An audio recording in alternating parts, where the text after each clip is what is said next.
Hey everybody, kaseius here. We're going to take a look today at Trinity Souls of Zill. Try saying that one 5 times fast. Start this bad boy up here. We're just going to go with normal. And I figured we'd take a look at this because I like PS3 games. And, I like Xbox games, and I like really all kind of games. And I want to take a look at this because I have a feeling that it's not nearly going to be as popular as a lot of the titles, especially since it's coming out this week. This first quarter is just cram-packed with new games. And I'd like to take a look at this. I've already played through this demo once, and I want to take a look through it just to go through again, see what's good about it, what's bad about it, and talk about it a little bit. So we start off, it just basically starts you off with the conversation between these two characters. Just goes right in. It's been a while since I set foot in Liberdem. Arius, what will you do now? I would like to visit the arena and work on my skills as a gladiator, but there are no matches right now.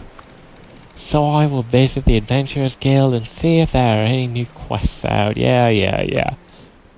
So they introduce us to the 3 characters. We got Celine, Arius, and Big Bear Guy. They also talk kind of odd, I've noticed.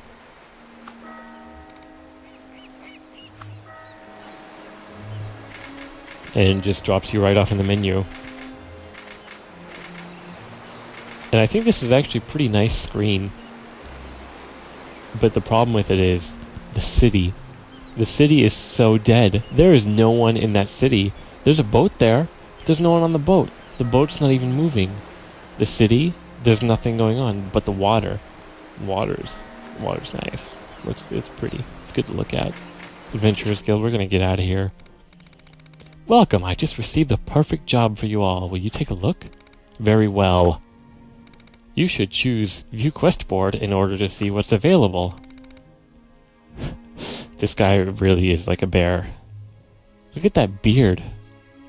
That's a magnificent beard. I've seen a couple beards, and I gotta say that's a pretty good one.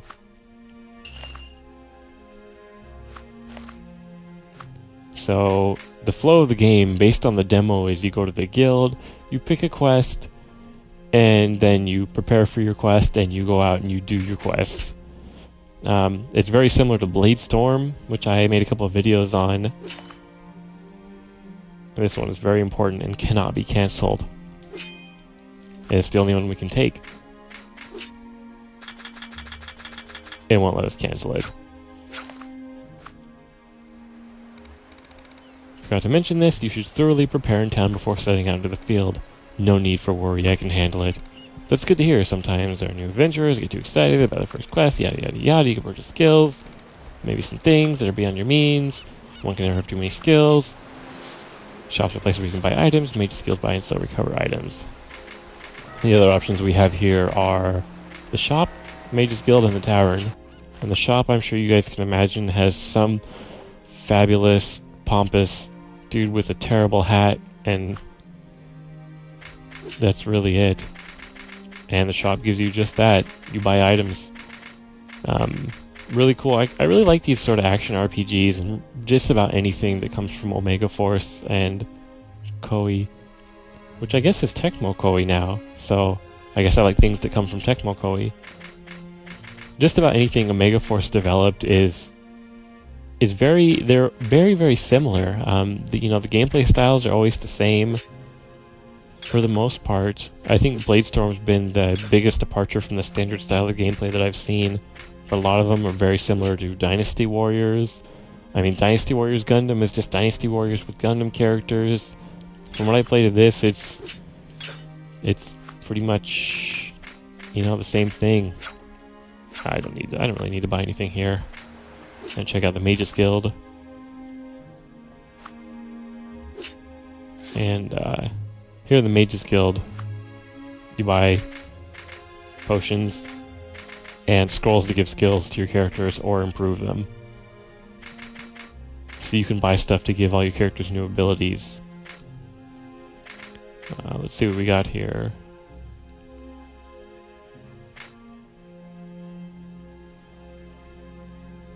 I'm gonna buy this one. give the big guy a series of punches fist wall. And now I don't have really enough for anything else, so I'm piecing out of here. Oh, I don't possess anything worth buying. I'm not very good at this whole selling stuff. And from what I remember, the tavern is really just for talking to people and getting random information. You can choose from a list of people to talk to. They say what they want to say. They got a sweet dwarf who thinks he's people because he's trying to understand what some guy's saying. I mean, I don't know. Actually, that's a pretty sweet beard, too.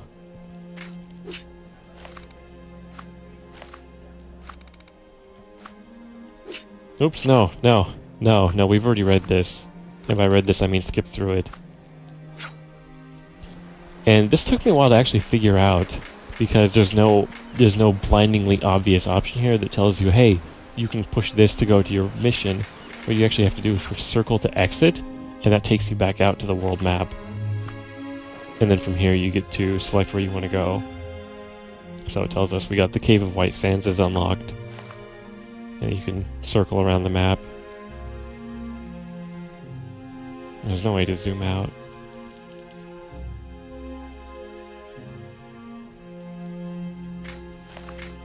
So there's the city, and here's the cave. We've got a quest here, it's level 13. We're going in.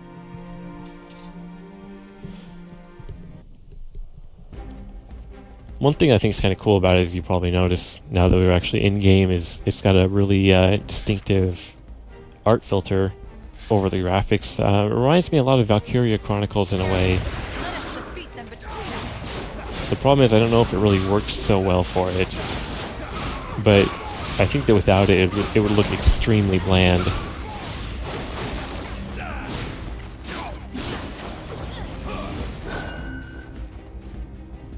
So the game plays like just about any other Dynasty Warriors type of game. You know, you push your square to attack. It's a little bit more in depth though because you get different skills. So for this guy that I'm controlling right here, you can just do your normal attack. He's got this fireball attack. He's got a sweeping type of thing, and then characters also get second sets of abilities that you can toggle by pushing R2, which kind of reminds me of Phantasy Star, which I also really like Phantasy Star Online and Phantasy Star Universe, so pushing L2 will cycle you through your 3 different characters.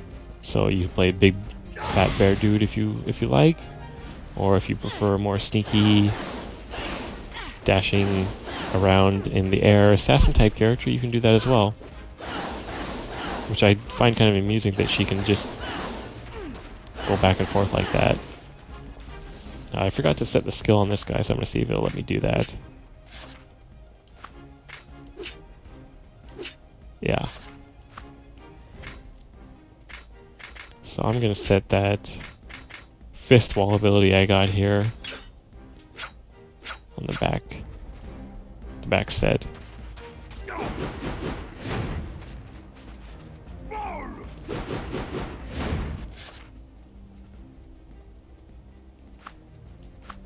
And one of the things that they also do, like I just mentioned here, is that they'll have some sort of environmental things you can use.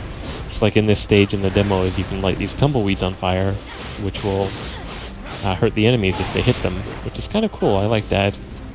I have a feeling that, that it's not going to be that big of a play in the game, or if it is, it's just going to be something that's kind of gimmicky, where you can't really come up with a strategy. It's more just something that's available to you and you use right there, instead of building your character and then finding that in the environment there's something that works for you. It's probably just there's always going to be something in that one environment instead of multiple options, if that makes any sense.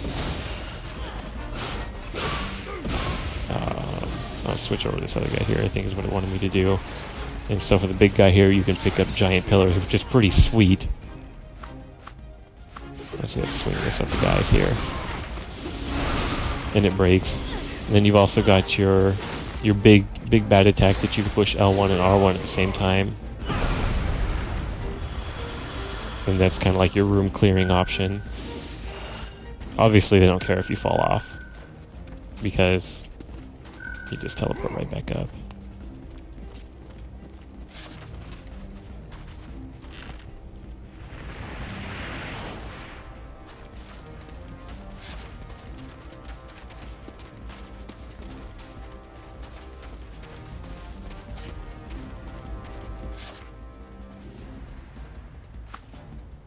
And of course, I mean, with an action game like this where you have 3 different characters, everyone's going to have their own different ability because that's just the way you do it.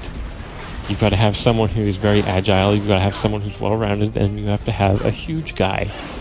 Otherwise, you can't have a game. It's not a video game if you don't have those things.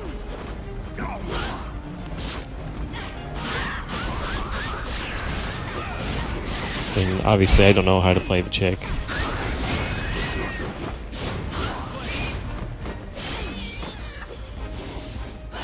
Aside from dashing in the air, that's really all I know how to do with her.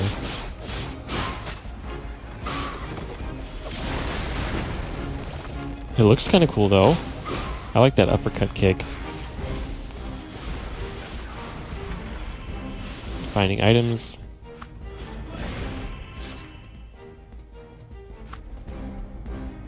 So, I mean, really, the game has got all the standard options when it comes to action RPGs, especially from this company. If you play Dynasty Warriors Strike Force, it reminds me a lot of that in a way. I don't know if there's any crafting in this. I don't think there is, which I thought was a pretty cool aspect of Dynasty Warriors Strike Force. Attack from that side.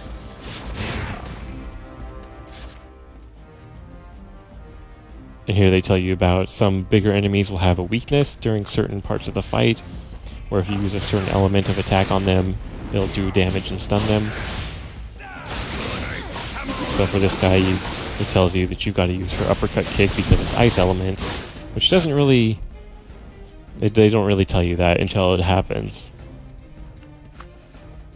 And so you've got this special sign that shows up and you can finish them.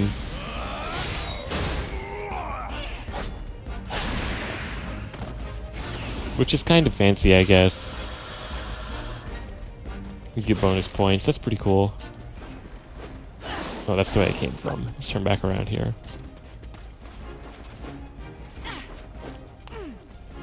Nothing up here. Levels are pretty, this level, I shouldn't say levels because they only let you play one level in the demo. It's really straightforward. There's no real option, like in a lot of Dynasty Warriors games where you can choose which base you'd like to attack. This, it's very much, here's where you're going to go. I don't really have a problem with that though, so. All these other areas are blocked off by very conveniently placed jagged rocks.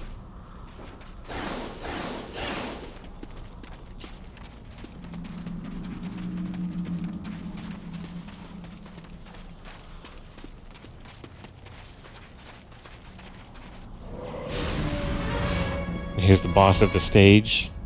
Obviously, oh god, you know, big red ogre. Just gotta take out these little goblins here, so we don't have to worry about them.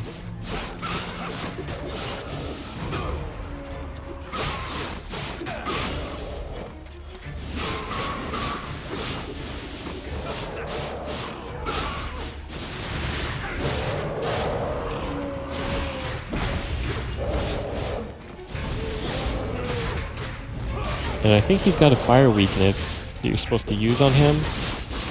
What I don't understand though is, it explains earlier, and I may have just not read it very well, but it says that when that icon appears, it means he has a weakness. What I don't understand is how you determine what that weakness is. Hopefully someone can be able to tell us in the comments how you can figure it out.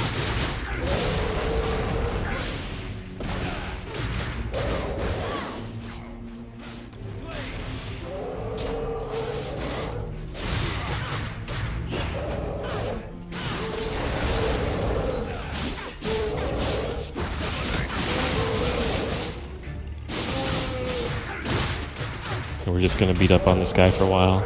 Oh, I've got my special attack saved up, so might as well use it. It didn't do anything.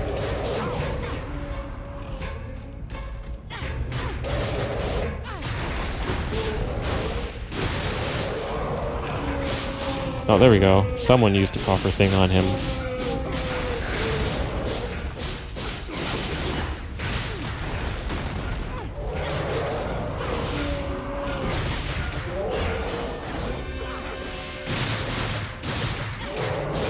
Uh-oh. Oh no. Oh no. Come on, big guy, let's do it. Here we go. Oh, yeah, oh, that was kind of wimpy. That was really kind of wimpy. That was pretty short.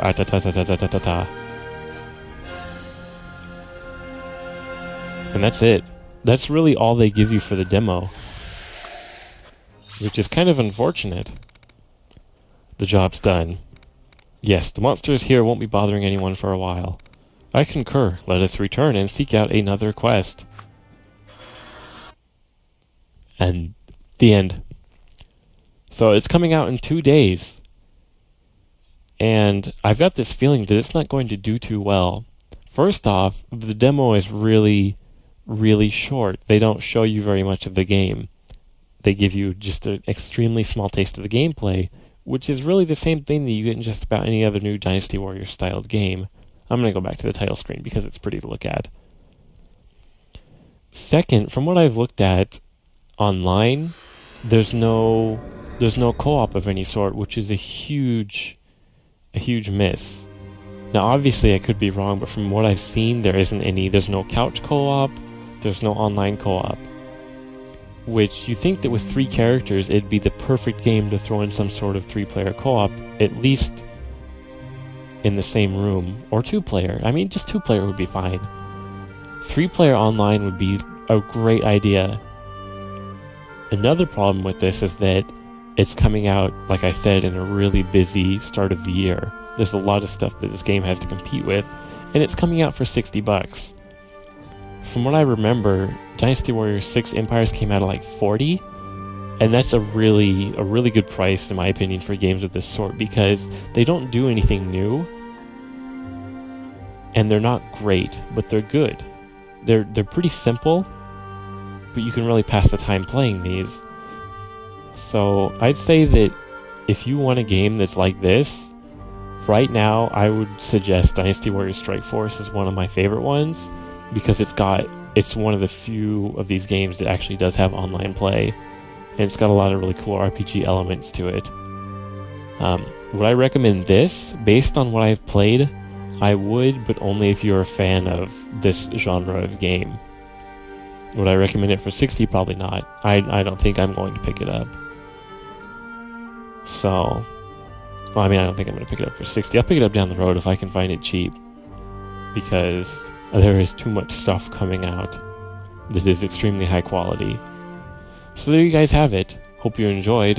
Let me know what you think. Do you guys like seeing this kind of video? Would you like to see me do more for upcoming games, for demos that come out? Just give me some feedback. Let me know. Thanks for watching. Have a good one, everyone. Peace.